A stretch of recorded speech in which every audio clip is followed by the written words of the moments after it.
Il y a des décisions qui peuvent avoir un impact sur toute une vie. Dans cette vidéo, je vais vous parler de ma meilleure décision de carrière. Ma meilleure décision de carrière, elle remonte à très longtemps quand je faisais mon stage d'études. Là, on était en 2000, laissez-moi y penser, on était en 2008, quelque chose comme ça. 2008, je suis plus très sûr. 2008, un truc comme ça.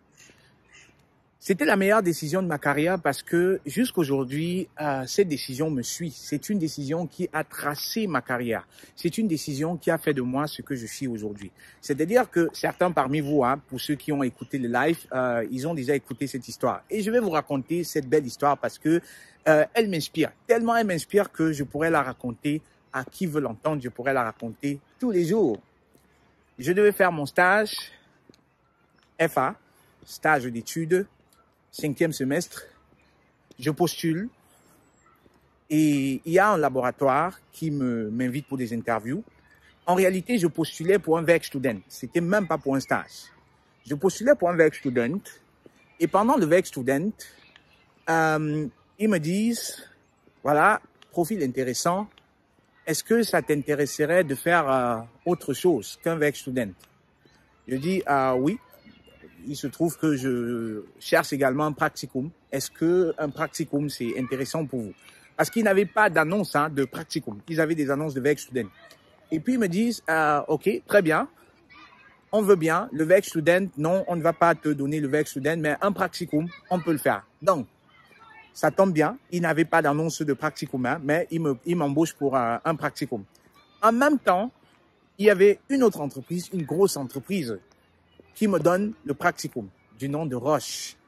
Ceux qui sont dans le pharma, biotech et tout, qui ne voudraient pas travailler pour Roche. À l'époque, j'étudiais à Mannheim. Donc, ils étaient juste à côté. Le petit laboratoire, bon, quand on dit laboratoire, c'est pas un si petit laboratoire que ça.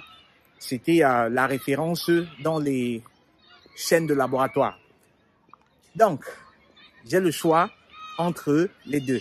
Est-ce que je vais travailler chez Roche, qui me paye à l'époque 750 € en tant que stagiaire, ou alors je vais travailler chez la chaîne de laboratoire qui me donne 400 €.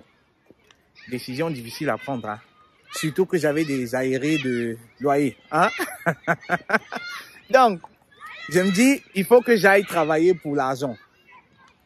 Les amis à qui je pose la question, bon voilà, tu penses quoi et tout, ils me disent, non, va travailler pour l'argent. Sauf que, pendant les interviews, j'avais un très bon sentiment pour le monsieur qui devait me recruter. Déjà, il n'avait pas d'annonce de pratiquante, de stagiaire, mais il m'a recruté pour un rôle de stagiaire. Et j'avais un bon sentiment que ça peut coller avec ce mec-là. En fin de compte, je me suis dit, va pour le rôle du laboratoire. Parce qu'en plus, quand je regardais les tâches que je devais faire, qu'il avait exécuté, je me rendais très vite à l'évidence que le rôle dans le laboratoire était plus intéressant. Je devais apprendre beaucoup plus de choses. Donc, c'est comme ça que je décide de m'engager sur le laboratoire. Et ça, c'était la meilleure décision de ma carrière. Je veux dire, ma carrière est très intéressante. Au passage, il y a beaucoup de bonnes choses. Mais ça, à ce jour, c'était la meilleure décision de ma carrière. Donc, j'ai décidé de suivre l'expérience plutôt que l'argent. J'aurais pu choisir de travailler pour Roche. Je ne sais pas où j'aurais été aujourd'hui, mais sincèrement, je ne regrette pas. Et vous allez comprendre pourquoi. Parce que l'histoire, elle est très inspirante. L'histoire, elle est très belle. Quand je pense à cette histoire, j'ai le sourire aux lèvres. Je décide donc de travailler pour le laboratoire. Un mois, je m'adapte très vite. C'est-à-dire qu'en 2 semaines, j'avais déjà maîtrisé les technologies. J'étais déjà calé dans le truc. On me confie même déjà des projets. On me dit, bon voilà, ça c'est ton truc, c'est toi qui es responsable, ça c'est toi qui fais ça. Donc, génial, super. Tenez-vous tranquille. C'est-à-dire que, à peine j'ai fait 2 mois, je suis stagiaire. Vous n'allez pas me croire. Je suis stagiaire. 2 mois. dans l'entreprise. Je maîtrise déjà tous les trucs. Et mon chef, il est super sympa. Comment tu vas et tout et tout. Il me montre des trucs. Génial. Relation impeccable. 2 mois après, il me dit, Constantin, je vois que tu es très compétent. Je vois que tu es aussi, tu prends des initiatives et je te fais confiance. Est-ce que ça te dirait de voyager pour le Kenya, tenez-vous tranquille, pour installer notre filiale au Kenya? Oh! J'ai dit, je me nettoie les oreilles, hein, coton-tige. Je nettoie les oreilles. J'ai l'impression que j'ai pas bien compris. Qu'est-ce que vous avez dit? Est-ce que ça t'intéresse? Il me dit, est-ce que ça t'intéresse de nous représenter au Kenya en installant notre filiale? Bah ouais, ça c'est chaud. Moi, pris de panique, hein. Sur le coup comme ça, je suis pris de panique parce que je sais pas quoi dire. C'est clair que je vais dire oui, mais après, c'est voilà, incroyable. Il me dit, non, ne t'inquiète pas, parce que j'étais pris de panique, hein. Il a lu sur mon visage que, voilà, j'avais des doutes et tout. Et il me dit, non, ne t'inquiète pas. Tout, mais tout sera payé. On va te payer ton billet d'avion, on va payer les hôtels, on va payer tout le nécessaire pour toi. Tout sera payé. Dis-moi juste de quoi tu as besoin. En termes de visa. J'ai dit, ok, je vais regarder. Je me renseigne très vite sur Internet. Et puis, je vois, il faut ça, il faut ça, il faut ça, lettre d'invitation. Et à lui, il me dit, non, ça, c'est pas un problème. Le lendemain, je reçois déjà une lettre d'invitation de la partenaire au Kenya.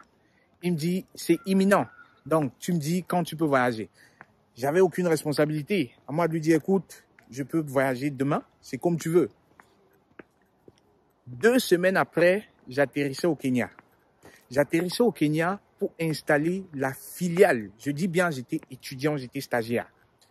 2 semaines après, j'atterrissais au Kenya pour installer la filiale. Quand je dis installer la filiale, c'était quoi? Les bâtiments étaient déjà construits. Il fallait que je décide de quel matériel de laboratoire il fallait acheter, les frigos, les machines et tout, que je décide de l'organisation du laboratoire, que je décide de, on va installer ça ici. Donc, moi, ce que je faisais, en fait, c'était un plus ou moins un copier-coller de ce que j'avais, de ce que je voyais dans les laboratoires ici.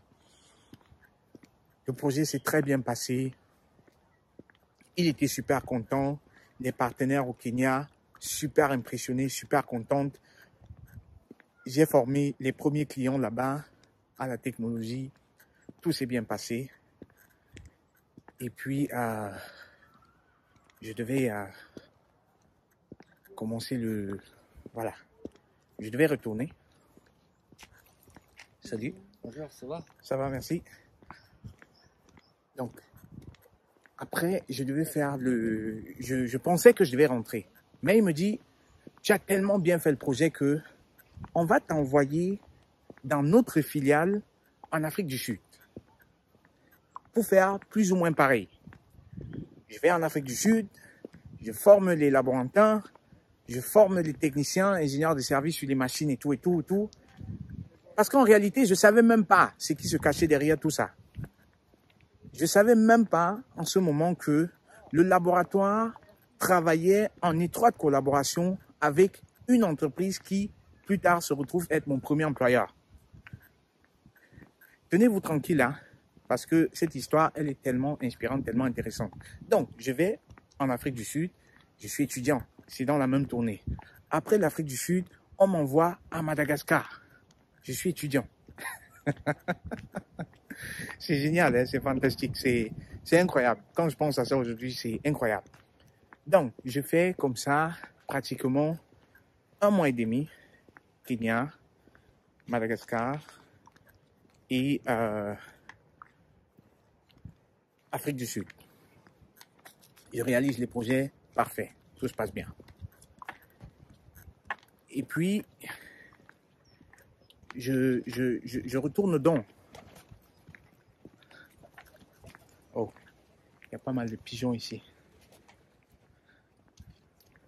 Donc, je retourne. Voilà. Donc, je retourne en Allemagne. Mission accomplie, tout s'est très bien passé. Je retourne en Allemagne. Et quand je suis en Allemagne, il faut me virer le salaire. Tout était payé. L'hôtel était payé par nuit 100 €. L'hôtel était payé, nourriture, repas, tout était payé. Les 100 €, ça vient. Donc, je retourne en Allemagne. Ce que je ne sais pas, c'est que l'entreprise, en plus des 400 € qu'on devait me payer, avait prévu de me payer 100 € par nuit pendant toute la période où j'étais là-bas. Ça veut dire que je reçois non seulement 400 €, mais j'ai reçu pratiquement 6300 € net sur mon compte. J'étais étudiant, j'étais stagiaire. 6300 € net en un mois et demi, en plus des 450 € qu'on me payait. Ça veut dire que j'ai reçu pratiquement 7000 € net sur mon compte en tant qu'étudiant. Hôtel payé, tout était payé et chaque nuit, j'avais 100 €. C'était incroyable, c'était comme un rêve. J'ai même appelé mon chef, je lui ai dit, écoute, j'ai reçu beaucoup d'argent parce que je savais même pas que c'était prévu dans mon contrat. À l'époque, voilà, les contrats. J'avais pas prêté attention à cela. Et puis je lui dis, j'ai reçu beaucoup d'argent de vous, est-ce que c'est pour moi? Parce que je voulais pas être dans la situation où je dépense l'argent, après on me dit il faut rembourser. Il me dit, ah oui, c'est ta paye pour... voilà. En fait, quand on t'envoyait en mission, tu allais en mission, c'était pas directement à notre compte, mais au compte de l'entreprise avec qui nous collaborons. Nous sommes partenaires, nous développons les tests pour eux et mon chef était en fait un associé de cette entreprise. Donc, vous comprenez que c'est comme ça que j'entre en jeu avec une autre entreprise par l'intermédiaire de ce laboratoire. Évident que quand je devais terminer mes études, c'est-à-dire que mon bachelorarbeit, je l'ai fait pour cette entreprise, je devais valider l'un de leurs tests. Et lorsque je termine, avant même que je ne termine mes études, j'avais déjà signé le contrat pour cette entreprise. Et quand je commence à travailler pour cette entreprise, je suis spécialiste d'application, je voyage partout dans le monde pour installer leurs produits, pour développer des laboratoires, pour former le personnel. Tellement j'ai voyagé avec cette entreprise, la dernière fois quand je comptais, j'étais à pratiquement 65 pays que j'ai visités. Je parle de 65 pays, je ne parle pas de 65 villes. Tellement j'ai marché. En Asie, en Afrique, en Europe, en Amérique, sauf en Australie. Une fois, je devais même aller en Afghanistan, mais c'était la période de guerre. Finalement, je ne suis pas allé parce que mon chef, il a jugé que ce n'était pas... voilà, c'était risqué. Je suis allé dans des destinations, mais incroyables. En Chine, à Pékin, à Shanghai, la muraille de Chine, à Arabie Saoudite. En une semaine, par exemple, je faisais États-Unis, Arabie Saoudite et Chine, dans la même semaine. À cette période, je n'avais pas beaucoup de responsabilités au niveau de la famille, donc je pouvais me permettre de voyager. C'était le moment pour le faire. Et je l'ai tellement fait, ce qui m'a développé sur le plan culturel, ce qui m'a développé sur le plan des compétences interdisciplinaires. Parce que dans ces voyages, je rencontrais toujours des hauts cadres, je rencontrais tellement de personnes, j'ai vu tellement de choses qui m'ont inspiré que je vous redonne cela aujourd'hui, gratuitement. Hein, les amis? Donc, histoire pour vous inspirer à ne pas mettre l'argent devant parce que l'argent est plus rapide que vous. Si vous courez après l'argent, vous n'allez jamais le rattraper. Laissez l'argent courir après vous. Et pour que l'argent court après vous, vous devez avoir l'expérience. Cherchez l'expérience, cherchez les connaissances, cherchez les contacts et l'argent va suivre. J'en suis convaincu. Que cette histoire vous inspire. Si vous avez aimé, merci de liker, merci de partager, merci de parler de SSR autour de vous. Et pour ceux qui voudraient avoir plus d'histoires inspirantes, parce que j'en ai des tonnes, contactez-moi, on va discuter et puis je me ferai le plaisir de vous en dire plus. Je me ferai le plaisir d'adapter ces histoires à votre profil, à votre particularité et dans le but de vous hisser au sommet de votre carrière professionnelle. Portez-vous très bien et à très vite. Ciao! SSR, pour te remettre du chômage et retrouver la passion, la créativité, l'engagement et enfin le résultat. Une seule nouvelle rencontre, tout change dans ta carrière avec SSR.